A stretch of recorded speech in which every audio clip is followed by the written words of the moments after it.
SSC মামলা নিয়ে অতিরিক্ত নিয়োগ নিয়ে করা হাইকোর্ট। অতিরিক্ত নিয়োগ সরাসরি বাতিল হওয়া উচিত। এই নিয়োগ প্রক্রিয়ায় ভালো কিছু খুঁজে পাওয়া কঠিন মন্তব্য বিচারপতি দেবাংশু বসাকের। আপাতত শেষ এসএসসি নিয়োগ মামলার শুনানি, রায়দান স্থগিত রাখল হাইকোর্ট। এই নিয়োগ প্রক্রিয়ায় ভালো কিছু খুঁজে পাওয়া কঠিন মন্তব্য বিচারপতি দেবাংশু বসাকের। এসএসসিতে অতিরিক্ত নিয়োগ নিয়ে করা হাইকোর্ট। অতিরিক্ত নিয়োগ সরাসরি বাতিল হওয়া উচিত। আপাতত এসএসসি নিয়োগ মামলার শুনানি শেষ, রায়দান স্থগিত রাখল হাইকোর্ট।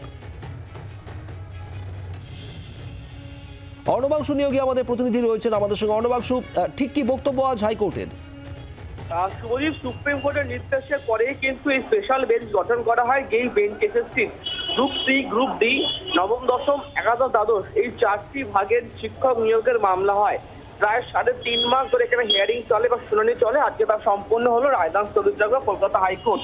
এই শুনানির মধ্যেই আদালত কিন্তু বলেছিল যে সম্পূর্ণ প্যানেল রাজি করা হতে পারে এবং এটা প্রাথমিক পর্যায়ে আদালত মনে করেছিল। আজকে আদালতের বক্তব্য সেটা হচ্ছে যে এই যে ঘোষিত শূন্য পদের থেকে বেশি সংখ্যক ব্যক্তিকে নিয়োগ দেওয়া হয়েছে, সেই অতিরিক্ত নিয়োগ সরকারি বা সরাসরি বাতিল করা উচিত বলে আদালত মন্তব্য করেছে।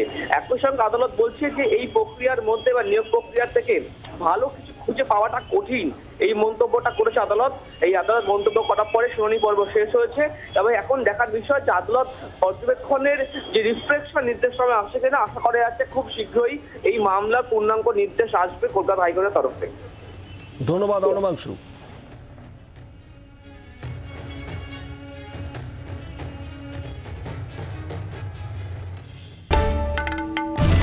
বাংলার আওয়াজ, বাঙালির আবেগ, জি 24 ঘন্টা।